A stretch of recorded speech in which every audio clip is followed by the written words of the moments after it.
नमस्कार, live cities की night bulletin दिन भर बिहार में आपका स्वागत है। मैं निशा। खबरों की शुरुआत करेंगे, लेकिन उससे पहले एक नजर डालते हैं आज की सुर्खियों पर। नीतीश कैबिनेट की बैठक में 8 एजेंडों पर लगी मोहर। चिटफंड कंपनियों की खैर नहीं। ललन सिंह ने तेजस्वी यादव को बताया निर्दोष, कहा विपक्षी एकता से बीजेपी डरी हुई है। सम्राट चौधरी का पलटवार, कहा तेजस्वी को फंसाने के लिए ललन सिंह और नीतीश कुमार ने रची थी साजिश। राहुल गांधी को पटना हाईकोर्ट से राहत बरकरार, अब 16 अगस्त को होगी अगली सुनवाई। राजद का 27वां स्थापना दिवस कल, लालू यादव कार्यकर्ताओं को करेंगे संबोधित। तेजस्वी के इस्तीफे पर विजय चौधरी बोले, चार्जशीट दाखिल होने से कोई भ्रष्टाचारी नहीं हो जाता। तेजस्वी यादव घबराने वाले नहीं हैं। चार्जशीट पर आरजेडी ने बीजेपी और मोदी सरकार पर साधा निशाना। Y+ सुरक्षा के बाद संतोष मांझी का दावा, टूटेगी नीतीश की पार्टी। 10 दिन में तेजस्वी बनेंगे मुख्यमंत्री। सहकारिता मंत्री सुरेंद्र यादव के मर्डर के लिए 11 करोड़ की सुपारी। एसएसपी ने टीम गठित की और धमकी देने वाले युवक को किया गिरफ्तार। खगड़िया में शादी में मुर्गा चावल खाने के बाद 50 बच्चों की तबीयत बिगड़ी। और अब खबरें विस्तार से। मुख्यमंत्री नीतीश कुमार की अध्यक्षता में आज हुई कैबिनेट की बैठक में कुल 8 एजेंडों पर मोहर लगी है। इस बैठक में वस्त्र उद्योग, भवन निर्माण विभाग, वास्तुवत सेवा नियमावली से लेकर कुल 8 एजेंडों पर चर्चा की गई। राज्य सरकार ने विदेशों में पढ़ाई करने वाले मेडिकल छात्रों पर भी ध्यान दिया है। कोविड-19 और यूक्रेन युद्ध के कारण देश लौटे इंटर्न छात्रों को स्टाइपेंड देने के साथ ही इंटर्नशिप की सुविधा दी है। वहीं सभी जिलों में खासकर ग्रामीण इलाकों में संचालित चिटफंड कंपनियों की मनमानी पर शिकंजा कसा जाएगा। साथ ही राज्य सरकार ने न्यायालय में सभी सरकारी वकीलों की नियुक्ति में बदलाव किया है। लैंड फॉर जॉब मामले में उप मुख्यमंत्री तेजस्वी यादव के खिलाफ चार्जशीट दाखिल किए जाने पर सियासी बयानबाजी तेज हो गई है। वहीं जदयू के राष्ट्रीय अध्यक्ष ललन सिंह ने उप मुख्यमंत्री तेजस्वी यादव को निर्दोष बताया है। उन्होंने कहा कि बीजेपी बदले की भावना से काम कर रही है। विपक्षी एकता से बीजेपी डरी हुई है। उप मुख्यमंत्री तेजस्वी यादव बहादुर लड़के हैं। ललन सिंह ने कहा कि बीजेपी एक तरफ भ्रष्टाचारियों को अपने वॉशिंग मशीन में धुलवाकर पाक साफ कर रही है, तो वहीं दूसरी तरफ विपक्षी एकता में जो लोग मजबूती के साथ खड़े हैं, उन पर चार्जशीट दायर कर रही है। नौकरी के बदले जमीन मामले में तेजस्वी यादव के खिलाफ सीबीआई के द्वारा चार्जशीट दाखिल किए जाने के बाद बिहार की सियासत तेज हो गई है। राजद के साथ जदयू के तमाम नेता इसका ठीकरा बीजेपी पर फोड़ रहे हैं। इस बीच मंगलवार को बिहार बीजेपी प्रदेश अध्यक्ष सम्राट चौधरी ने पलटवार किया है। उन्होंने कहा कि जो लोग हम पर आरोप लगा रहे हैं वह पहले बताएं कि तेजस्वी यादव के खिलाफ सीबीआई को दस्तावेज किसने उपलब्ध कराए। लालू प्रसाद यादव के खिलाफ जब जांच शुरू हुई तो उस समय केंद्र और राज्य में किसकी सरकार थी। सम्राट चौधरी ने इस पूरे मामले में नीतीश कुमार को जिम्मेदार बताया है। उन्होंने कहा कि तेजस्वी को फंसाने के लिए ललन सिंह और नीतीश कुमार ने साजिश रची थी। पटना हाईकोर्ट में मंगलवार को मोदी सरनेम केस की सुनवाई हुई। कोर्ट ने कांग्रेस के पूर्व सांसद राहुल गांधी को फिर से राहत दी है। जस्टिस ने एमपी एमएलए कोर्ट के आदेश पर रोक के फैसले को जारी रखा। कोर्ट अब इस मामले में 16 अगस्त को सुनवाई करेगी। बता दें कि याचिकाकर्ता की ओर से राहुल गांधी की गिरफ्तारी की मांग की गई थी, जिसके बाद पटना के एमपी एमएलए कोर्ट में इस केस में सशरीर हाजिर होने का आदेश दिया गया था।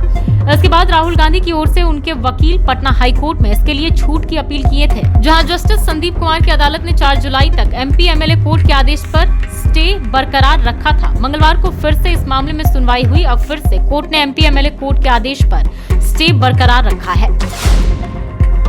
5 जुलाई यानी कल आरजेडी का 27वां स्थापना दिवस समारोह होगा। राजद प्रदेश कार्यालय में आयोजित इस कार्यक्रम में आरजेडी के सुप्रीमो लालू प्रसाद यादव भी शामिल होंगे। इस दौरान वे राजद कार्यकर्ताओं को संबोधित करेंगे। राजद प्रदेश अध्यक्ष जगदानंद सिंह ने मंगलवार को इसकी जानकारी दी है। जगदानंद सिंह ने बताया कि राष्ट्रीय जनता दल कल 5 जुलाई को अपना 27वां स्थापना दिवस मना रहा है। 25 साल पूरा होने पर 2 साल पहले ही पार्टी ने रजत जयंती मनाया था। अब हमारे राष्ट्रीय अध्यक्ष लालू यादव स्वस्थ होकर घर आ चुके हैं। पार्टी के 27वें स्थापना दिवस समारोह में शामिल होंगे। इस दौरान वे बिहार की जनता को भी संबोधित करेंगे। वित्त मंत्री विजय चौधरी ने लैंड फॉर जॉब मामले में तेजस्वी यादव पर चार्जशीट दाखिल होने पर कहा कि पूरा देश देख रहा है एफआईआर कब हुआ और चार्जशीट कब हो रहा। यह नतीजा पटना में हुए विपक्षी एकता की बैठक से हुई है। सभी विपक्षी दलों की एकजुटता के कारण केंद्र में बौखलाहट है। वहीं उप मुख्यमंत्री तेजस्वी यादव से इस्तीफे की मांग पर विजय चौधरी ने कहा कि किसी पर चार्जशीट दाखिल होने से वह भ्रष्टाचारी नहीं हो जाता, बल्कि कोर्ट इस पर फैसला करता है। बहुत से केस में न्यायालय फ्री कर देता है, न्यायालय फैसला करेगा। ऐसी जांच एजेंसी जिस पर प्रश्न खड़े हो रहे हैं, न्यायालय फ्री कर देगा। तेजस्वी यादव के खिलाफ चार्जशीट पर राजद ने साधा बीजेपी और केंद्र सरकार पर निशाना। राजद प्रवक्ता मृत्युंजय तिवारी ने बीजेपी को बीमार जनता पार्टी बताते हुए कहा है कि ईडी सीबीआई से जो दवाई करवा रही है उसका ओवरडोज हो गया है। अब इसका रिएक्शन हो रहा है। उन्होंने कहा कि भाजपा की विदाई तय है, तेजस्वी यादव घबराने वाले नहीं है। भाजपा के खिलाफ आवाज कमजोर नहीं होगी बल्कि और मुखर होगी। वहीं आरजेडी विधायक भाई वीरेंद्र ने केंद्र सरकार के साथ साथ बीजेपी पर तीखा प्रहार किया है और कहा कि देश में संवैधानिक संस्थाओं पर भाजपा ने कब्जा जमा रखा है। ये अपने सियासी लाभ के लिए सीबीआई का इस्तेमाल कर रहे हैं। जीतन राम मांझी के बेटे पूर्व मंत्री संतोष सुमन को केंद्र सरकार ने Y+ कैटेगरी की सुरक्षा दी है। अब उनके साथ सीआरपीएफ के कमांडो तैनात रहेंगे। उन्होंने सुरक्षा के लिए पीएम मोदी और गृह मंत्री अमित शाह को धन्यवाद दिया है। संतोष सुमन ने कहा कि बिहार का हाल भी महाराष्ट्र के जैसा होगा। जल्द ही सीएम नीतीश की पार्टी में भगदड़ और टूट शुरू हो जाएगी। उन्होंने बड़ा दावा करते हुए कहा कि मैं फिर कहता हूं कि 10 दिन के अंदर तेजस्वी मुख्यमंत्री बनेंगे। बता दें कि बीते दिनों संतोष सुमन मांझी नीतीश सरकार से अलग हो गए थे। कुछ दिन बाद ही उन्होंने एनडीए में शामिल होने की घोषणा कर दी थी। बिहार के सहकारिता मंत्री और बेलगंज के विधायक सुरेंद्र प्रसाद यादव की हत्या करने वाले को 11 करोड़ का ऑफर दिया गया है, जिसके बाद उन्होंने अपनी हत्या की आशंका को लेकर गया शहर के रामपुर थाने में मामला दर्ज कराया है। सहकारिता मंत्री ने बताया कि क्षत्रिय सेवा के महासंघ के राष्ट्रीय अध्यक्ष धनवंत सिंह राठौड़ ने उनकी हत्या के लिए एक उकसाने वाला एक वीडियो सोशल मीडिया पर डाला है, जिसको लेकर उनके विरुद्ध एफआईआर दर्ज कराया गया। वहीं इस पूरे मामले को लेकर एसएसपी ने संज्ञान ले लिया और अब जाकर धनवंत सिंह राठौड़ को पटना से गिरफ्तार कर लिया है। खगड़िया में मंगलवार को शादी में मुर्गा और चावल खाने के बाद 50 बच्चों की हालत बिगड़ गई, जिसमें 6 की हालत गंभीर बनी हुई है। घटना जिले के अलोली थाना इलाके के लड़ही गांव के महादलित बस्ती की है। बीमार बच्चों को स्थानीय अलोली पीएचसी में भर्ती कराया गया है।